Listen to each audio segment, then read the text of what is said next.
Welcome to this week's episode of the Creative Ops Podcast, the water cooler for the creative operations community. I'm your host, Nish Patel, and I'm so grateful that you've joined me yet again as I continue my journey of curiosity about all things creative ops.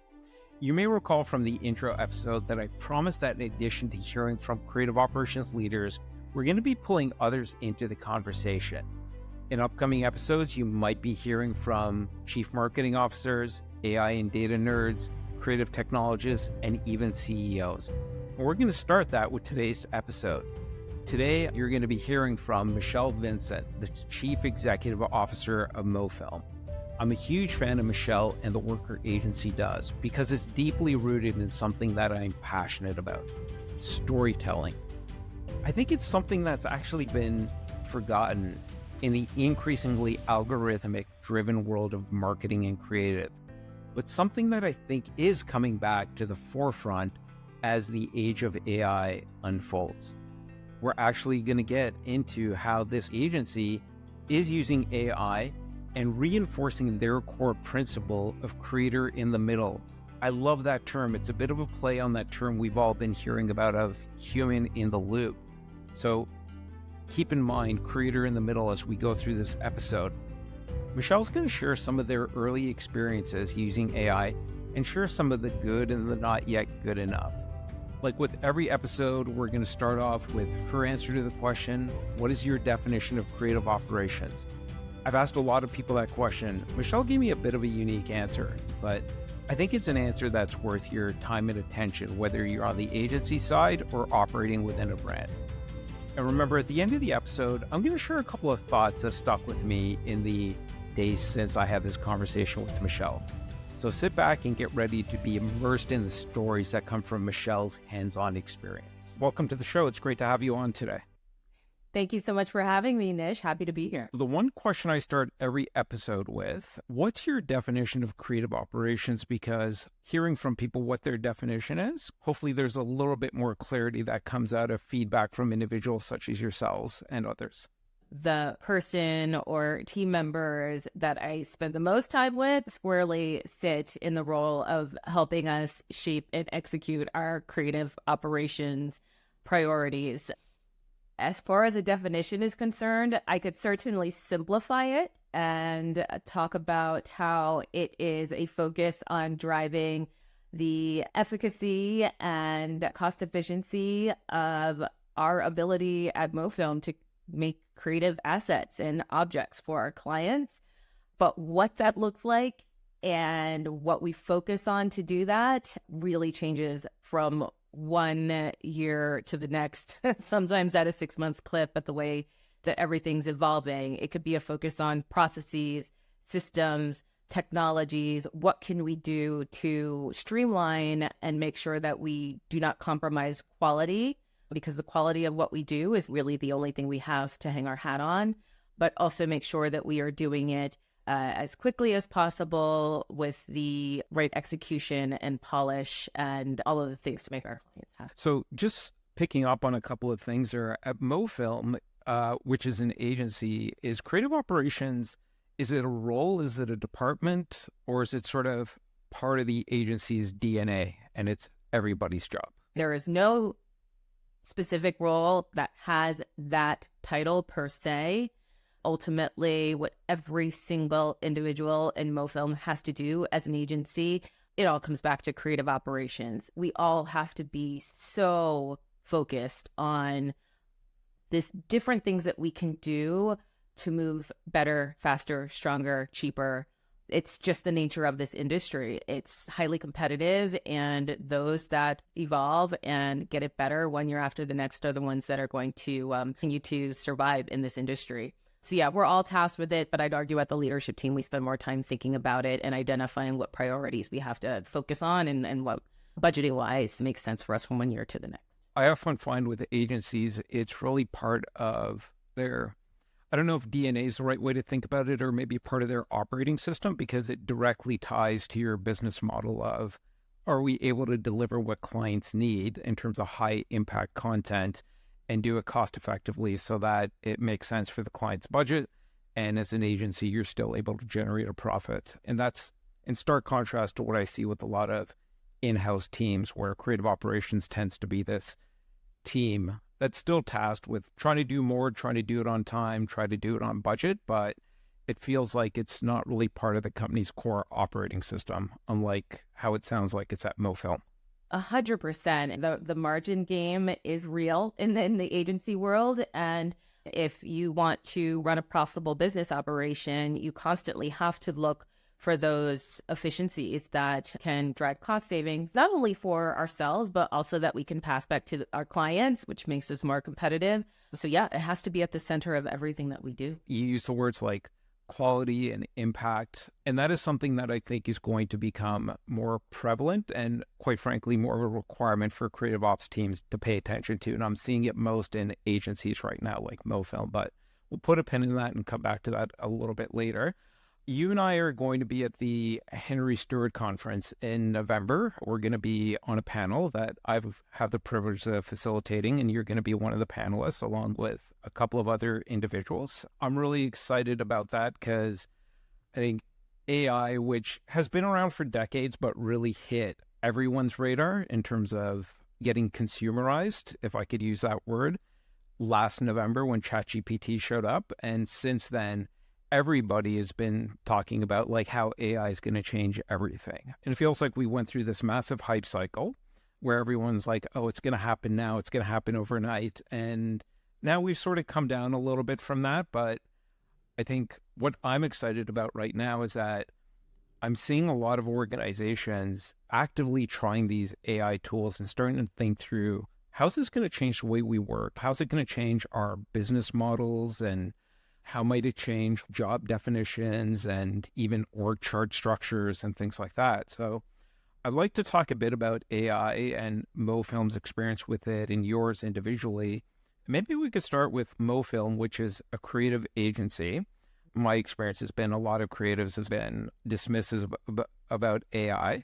So I'd love to hear the experience Mofilm has had, maybe playing with some of these tools, piloting them, and even using them. I'd love to dig into that. We're constantly learning from our peers. I think all of the competitive walls come down when it comes to understanding this technology and what it means for the future. Going back to your question, as it relates specifically to Mofilm, yes, ChatGPT essentially opened up Pandora's box from a consumer standpoint, but there was this buzz in the background in the creative space as certain tools started to crop up. And I agree with you, in the creative world, creators, artists, filmmakers, you name it, there was this sort of pushback or hesitancy. But as we saw how fast this was moving and the capabilities of some of these technologies, we realized really quickly we have over 10,000 creators that look to us for jobs and opportunities around the world, and felt a massive responsibility to, first of all, experiment, and then based on our learnings, educate and inform, and make sure we identified where are there opportunities for creatives to actually lean in and do great work. I think fears of AI taking over jobs, I don't believe we're in a place where that is something that we need to be concerned about. Our feeling was that the greater concern was that creatives would not get on the train and learn how to utilize these tools to their advantage as superpowers, enhancing our ability to create and enhancing our speed and driving some of the most exciting creative operations progress inside of our organization.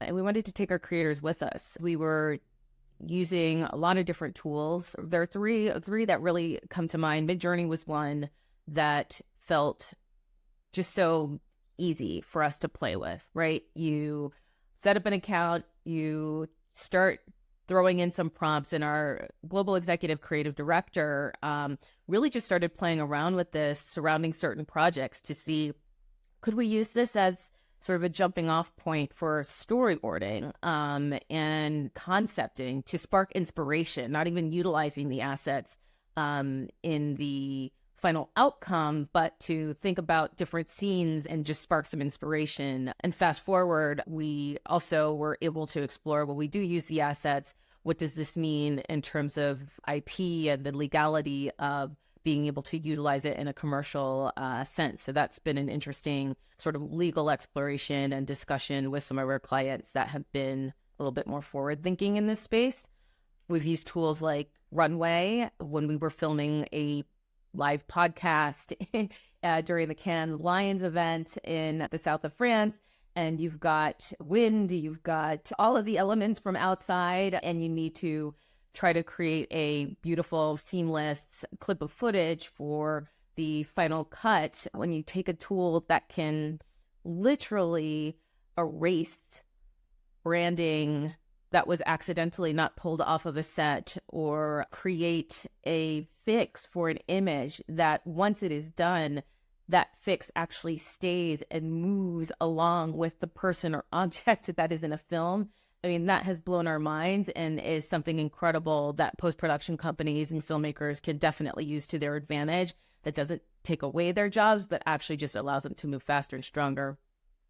And then even as we sit together here on this podcast, we love tools like Descript, where you can take the conversation between two people and apply at the click of a button a edited version, removing too many ums and ahs from a conversation, for example, that can allow the audio to be seamlessly polished and beautiful, and any video footage alongside it to also seamlessly and cleanly have those same edits be applied. It blows my mind how it can all come together so quickly and efficiently, and then the ability to also humanize that asset or those outputs and actually add in 10% more ums and ahs or 15% more ums and ahs so that something isn't overly polished,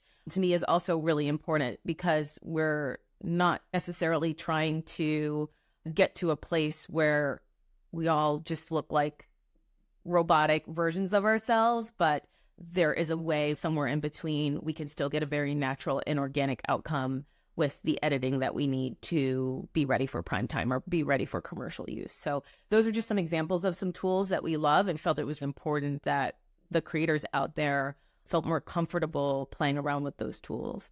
It'd be like the 80s. For anybody that didn't get on board with the computer or the laptop back then, we were in danger of being left behind as businesses evolved and jobs and roles evolved. You don't necessarily have secretaries, administrative business partners transcribing the letters that their managers are trying to dictate to send to somebody else. We just move faster. We can do it ourselves, and those roles have evolved along with it. I don't see AI tools to be any different from that.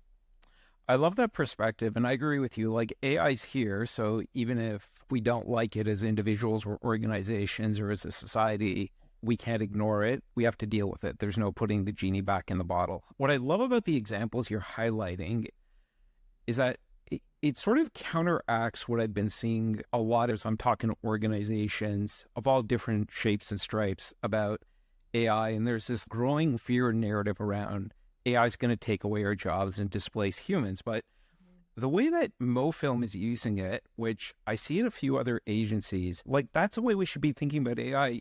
I've got this like principle related to AI called let machines machine so humans can once again human. And what I mean by that is that humans are naturally curious and creative, but a lot of the work we end up doing in our day-to-day jobs is very machine-like. It's repetitive, it's rote work. It's just harder than it needs to be. And I think the way you guys are using it to be able to go faster for some things, or to be used Midjourney to spark a conversation around creative concepts, even though it's probably difficult to use Midjourney's output as something you could put out there because of copyright issues. But it helps you go faster. It helps to augment human imagination that you have across those 10,000 people in the agency to tell these great, compelling stories. And I think that's a great way to think about like how AI will sit alongside us and be a tool for us to leverage so that we can once again outsource that machine-like work, which is boring and doesn't really activate our imagination. And we can then spend more of that freed up time applying our natural human creativity and curiosity. And I think agencies like Mofilm should be held up as examples of here's how to think about AI. Exactly. And again, going back to the pre-computer era of transcribing letters, it allows us to take these administrative tasks and take the human beings that are working on any particular project or system or opportunity and then elevate the level of strategic work that is being applied during those hours versus the administrative. I've been at an event where there was a professor in the audience who led certain courses in the creative space, and he said, well, we don't have to worry about the next generation of creatives coming into the office and not having that baseline layer of mentorship that we're used to having in the creative space. They're already using these tools. So when they join an agency or an in-house team, wherever it may be, it just makes the starting point much more focused on strategic work that requires a human being versus those administrative tasks that, quite frankly, a computer can do at this point in time. The roles will evolve, but the humans, I think, will be applied to work in a different way that I think will create the next generation of really incredible creative ideation and beautiful, inspiring assets that deliver the outcomes that we're trying to achieve. It takes time. If I had all the time and all the budget in the world, I'm sure our creative director and the creative talent that we employ would love it. But we don't have an endless amount of time and we don't have endless budgets. And that's where the creative operations piece comes in. And we have to identify these efficiencies. And that's where these tools are just doing it for us in an incredible way. I've seen some organizations have sort of a chief AI officer now, and I've got my personal opinions on that, but I'll save that for another time. So how are you approaching it at Mofilm as you're starting to use and pilot and deploy some of these tools? Is it somebody's job? Is it more of a everybody's got a sandbox and you've got carte blanche to play with these things? Is it more formal or ad hoc and then successful experiments bubble up and get deployed across the org? It is multifaceted at Mofilm. We do not have a chief AI officer. We are a small, scrappy company. We do have the benefit of being a part of a larger holdco called the Brand Tech Group. And with that, a lot of our sister companies have individuals that sit on a task force where we come together and share what we're learning and best practices. We do have somebody inside of Mofilm that is our point person for that. And I'm actually on those threads as well, just for my own visibility and curiosity. We also recently, as a holdco, acquired a sister company called Pencil. And that's been really interesting for Mofilm because when you look at traditional creative agencies, we're often a little bit further removed from, let's say, the media companies or the media buying agencies from the impact or the outcome that our creatives drive. And what's interesting to see in companies like Pencil is that some of these AI tools can actually leverage their learnings and the data inputs to look at the creatives, look at certain positioning, take the information from thousands and thousands of other campaigns in a particular industry and begin to predict the outcomes that creative will drive, which can then inform, okay, well, we're just going to narrow it down to these 3 assets for some multivariate or A/B testing for a particular campaign. So we're working closely with not just Pencil, but other teams to identify where are some of these places where our creators can get their hands on these tools. And then we can start to see how we take that as a feedback loop to better outcomes for our clients as well.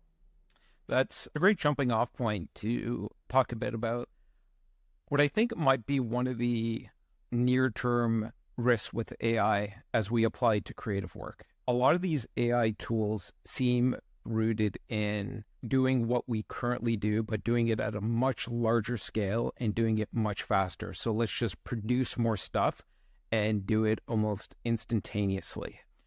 And that could have a lot of benefits from a time to market point of view, from a cost point of view. They do more targeted one-to-one campaigns. So now you don't have these large audience cohorts, you have audiences of one that you're able to produce creative content for. But that might lead us down the path of leveraging AI to be more machine-like in creative output, just doing a whole bunch of like copying and pasting. as opposed to storytelling. Does that sort of grok with you? Do you think that is a near-term risk with AI? I think in the next year or two, we may get a super cycle of what I call commoditized fluff or crap. Apologies to the audience for using that word, but that's what I see a lot of organizations trying to do. And how does that balance with Mofilm, which is deeply rooted in storytelling? I think storytelling has gotten diluted or put to the side over the last 10, 15 years as we've tried to automate and do programmatic advertising at scale, which seems like it's reached this commoditized end life cycle stage. I think the cycle of crap and fluff that you predict, I'm already seeing it in my inbox. When you sit in my role, you can get 100+ cold call emails per day trying to sell something. And it becomes very clear very quickly which of those emails are often just coming from an AI-generated tool that had zero human touch applied. I went to the University of Pittsburgh, and if I get one more AI-generated email with a subject header that says "Go Panthers," I mean, I'm just going to have to create a filter so that I don't see them anymore. I think that same thing will be applied to the creative world. Sometimes we have to see how far we can push it before consumers push back. It starts to create a bad taste. It actually starts to be something that we reject because you can see it, you can smell it from a mile away. Story-based interactions are always going to have a greater impact in that sort of human connection and human dynamic. We are going to relate to and connect more with a story than something that is just kind of thrown in our faces as fact. And the art of storytelling has to come from those human experiences. So I actually believe that storytelling will almost be even more necessary as an identifier of what is fluff versus what is not, because you can't just use past data to inform today's experiences. It has to be a blend of the tech plus the humanization of it that I think will make it clear and more inspiring to us when we are faced with those assets. But yeah, we're going to see a lot of junk on the path getting there. Yeah, that's why, again, I love what Mofilm does as an agency, which is deeply rooted in storytelling. I think because we are going to go through this fluff cycle with AI in terms of the content that gets produced at scale and at speed, I think the default reaction for a lot of creative ops teams might be to embrace that wholeheartedly. And I would encourage anybody in the creative ops community that's listening to this, pay close attention to organizations like Mofilm who are rooted in storytelling and then leverage good creative ops practices to be able to operate efficiently and effectively. This goes back to what you're saying about your definition or Mofilm's definition of creative operations, where you mentioned quality and impact a few times. I think creative ops teams are going to have to level up and mature into caring about those things. So the KPIs just aren't going to be about how much did we do, how quickly did we do it, and how cost effectively did we do it. It's going to have to pay more attention to, did this have an impact? Because storytelling, to be able to cut through the fluff, is, I believe, going to be a required superpower for every brand out there. We spent time and really thoughtfully decided that we were going to make AI a priority in how we spend our time and what we continue to integrate in our innovative solutions. We looked at one of our core tenets. We deliver people-powered solutions. Our creators are at the core. So we looked at that and we said, okay, as a team, if we lean into AI, is this still honest? We realized and stand by the solutions still absolutely need to be people powered.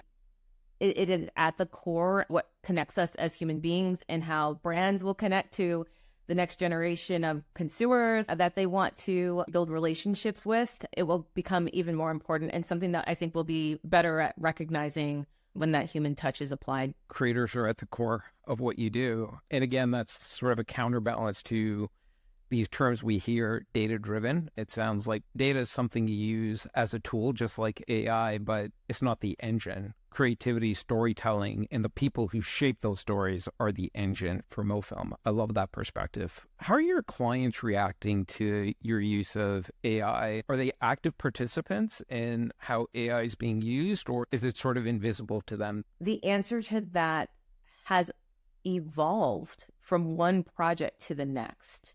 In the very, very beginning, it started in a way that was invisible. We're just sort of looking at it and playing with it and having lots of fun with it internally. And then it got to the point where it was almost a post-mortem where we raised with a client and said, you know, this film that everybody loves and is doing really well, check out these Midjourney assets that kind of look like where the framing and the film and everything landed. It sparked inspiration, and it was really interesting to see how that evolved. We were very transparent about it. It just wasn't anything that we felt in the beginning really mattered. But when the final asset was created, it was interesting, and we wanted to bring it to the client. So it didn't change our process. And quite frankly, I'm not even sure at the time it saved us on anything because the filmmaker wasn't as involved. But we decided from there, actually, it could be interesting to have the creators and filmmakers more involved, starting with these tools. So we've always been very forthcoming with it. We've been very open about, yes, we are utilizing and playing with these tools. And we talk about them just as you would talk about any other tool that you would utilize, whether it's Photoshop or a photo editing tool, the lenses that we use on a camera. It's just an organic part of the conversation. But when we address AI at the highest level, I'd say that client reactions can range from, that's great that you're being so innovative. We love that this is a part of what you do. But on the other hand, we just want to make sure that you're not using it for the entire process, because our clients want to make sure that there are human hands and eyes on the technology, which you have to, right? The final output of any creative that flows through the use of these tools, it's not ready yet to solve for the bias and the fact that the bias is inherent to the data that has been input in these tools. That is all that is available to create the outputs.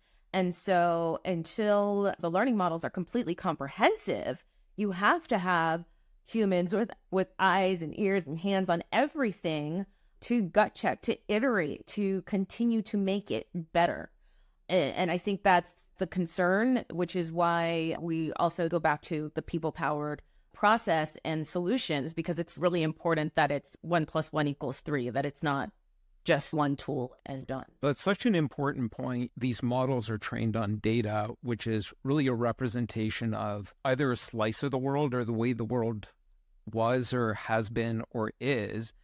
And again, going back to creators at the core with storytelling, stories are like the most human thing I think we do. We've been gathering around the campfires since ancient times to tell each other stories, and it's stories about the past, the present, and most importantly, stories about what the future could be and the way we wanted the world to be. And because of that, we created everything we have today, from language to central air conditioning. So yeah, if we just outsource creative to AI, it will just keep producing what the world was or is, as opposed to the way we want the world to be. And that sort of intersects with something that you've been very passionate about, DEI, in the creative space in general, and your whole business model at Mofilm, which connects creators from different backgrounds with the stories that brands want to tell for an increasingly diverse audience that they want to connect with in a very real and authentic way. So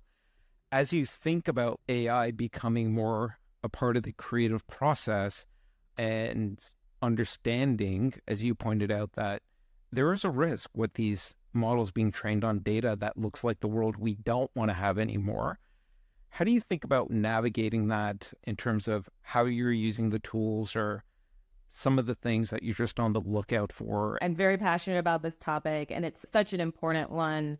Internally, we're just very fortunate to have a very diverse team, but our creator community is also inherently diverse. So we pride ourselves on the number of diverse creatives, directors, filmmakers, animators that we can equip with jobs for some of these projects that we work on with large brands. When you surface more options, more diverse solutions, then more people get those jobs. And that translates into, I think, a better eye and ear out for some of those watch outs that I mentioned earlier. When we are looking at the larger outputs that you will see based on whatever prompts you put into a tool, an AI tool that can generate creative assets, and you're only working with the data inputs in the system, you are at risk for that system being biased toward a limited data set if that is what that tool is working with. A great example would be, we wanted some headshots across our team. We are a very global team. Not everybody's in the same place. And so we thought, well, we love AI tools as a priority. Why don't we lean into one of these fun headshot tools as a stopgap until we can get everybody together and get a professional shoot underway? So all of us selected some of our former headshots, some casual pictures, and input as much data as possible into these tools. We had some standards, like we're all going to use black and white, and here are some of the parameters so that we all have these sort of consistent photos that we can put on this interim website. And we were shocked to see the range of results. One woman, her hair looked like she had a beautiful blowout. She didn't need any makeup. It was done for her, and it was fabulous. She just looked amazing. Then we got to my headshot, and I said, oh no, I had done it not once, not twice, but 3 times. I probably pulled at least 30 to 45 different photos to try to feed the machine. And the reason why I did it so many times was because no matter how many times I tried, the final product looked nothing like me. You know how your voice always sounds different in your voicemail message? Yep. I said, maybe that's the problem. Maybe I just see myself in a different light. I showed it to my husband, I showed it to my team members, and everybody agreed, none of these look like you. First of all, a lot of the AI shots came back for the women highly sexualized, so there were a lot of crop tops, there was a lot of cleavage, but my images in general just looked nothing like my face. And it didn't take long for us to recognize that the likely cause was just lack of data with people of color. As a Black woman specifically, my gut is that they had very few data points to talk about the nuances of the nose shapes and my hair texture, for example. There is another woman of color on my team, and we pretty much had the same 3 hairstyles that the AI tool would spit out for us. So it didn't take long for us to decide, scratch the headshot. They're not going on the interim site at all. It's just not ready. The data can only do so much as it relates to the input. I worked at tech companies for the better part of 15 years, and I remember when Google had announced at the Super Bowl that the cameras and the lenses on their cameras had improved for people of color, because we often disappeared into the shadows in the background because the light contrast just wasn't designed to absorb our skin tones, especially when juxtaposed next to a lighter skin tone with white peers, colleagues, friends, family, whatever. So as that technology improved, we saw those universal improvements across cameras. I am hopeful that over time, as those inputs and perhaps more diverse engineering teams are creating these AI tools, the technology will get better. But for now, it's just not ready. That's a great example. I'm pulling a bit of a silver lining out there because I'm usually a glass half full kind of guy. And it was an unfortunate output for yourself and some other individuals on your team. But I've done some of these AI days with organizations as they start to step into getting comfortable with AI and using it. And that to me should be turned into a little bit of an experiment or part of a mini hackathon. You have to pay attention to the data because the AI is just an engine. The data is the fuel for what that engine is going to be able to do or not do. So doing something like that will then help to highlight bias specifically or potential bias, and more broadly, lack of quality and completeness in the data that you're relying on to be able to go faster and do more with these AI engines. We've heard about these stories of like banking applications or mortgage acceptance applications, but it seems a little bit abstract. In this, you can actually see a picture and go, that looks nothing like Michelle. Or as you said, like, why is every woman dressed up like they're going out to the club on Saturday night or something? These are professional headshots for the website. Why does the AI assume that's the way women are dressed? So I love that example. And I think we should all think about maybe turning it into a mini experiment to cast a light on, we got to pay attention to the data as we use these AI tools. Exactly. I am really optimistic that, again, as these instances are identified, then that should ultimately prompt the call for more diverse inputs, more data sets to be integrated so that those issues and challenges can be overcome. And I think that brings us full circle back to the importance of people really being at the core, navigating these tools, providing the feedback loop for those outputs.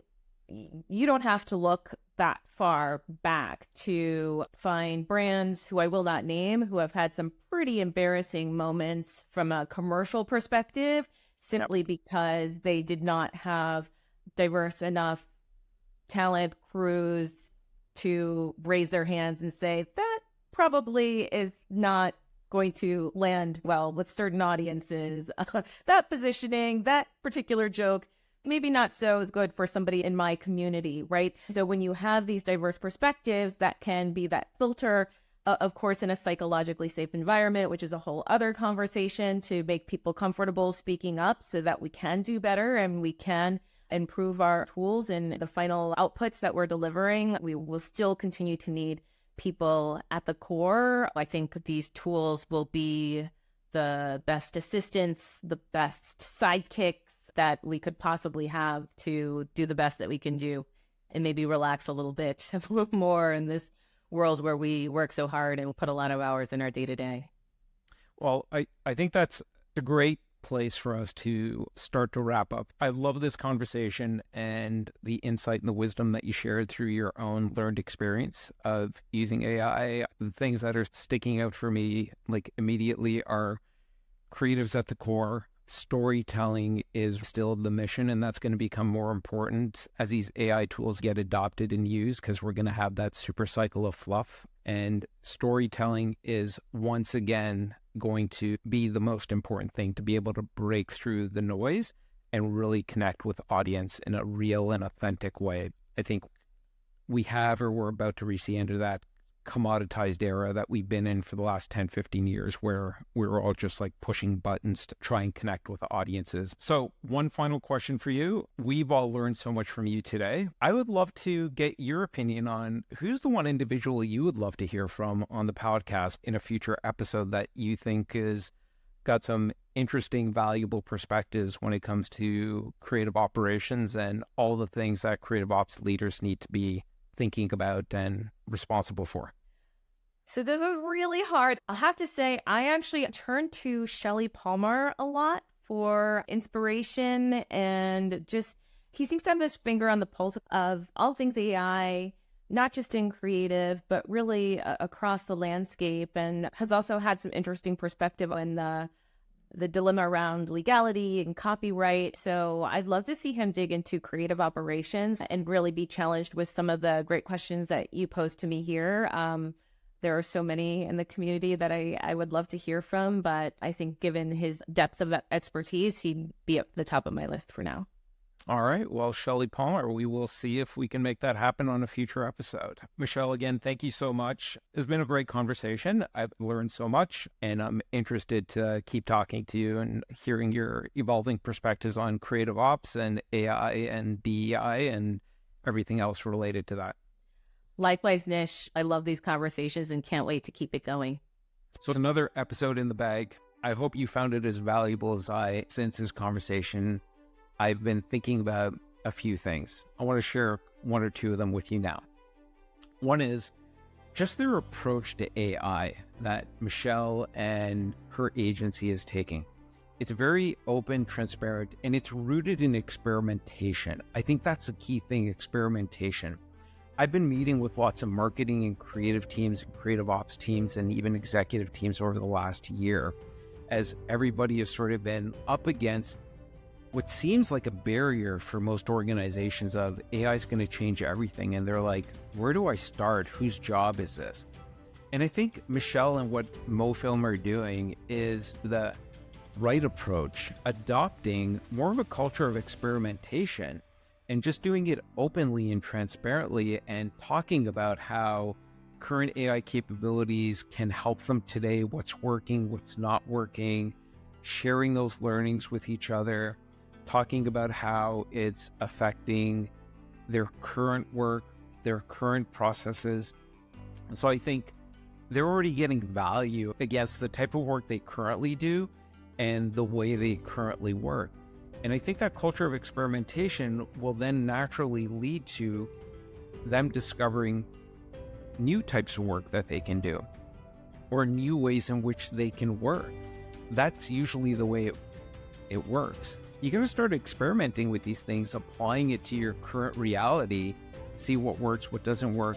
And then through that, you're going to end up coming up with ideas and finding new things that you can do, new ways in which you can work. It's very simple. It's rooted in the ethos of experimentation, just doing it openly and transparently. I think every organization needs to become a R&D lab. It's just not the nerds in the lab or the corner who go off and figure out AI for the organization. Experimentation with AI is everybody's job, because if it's going to change everything, it's going to change everybody's job. It's going to change the business as a whole over time.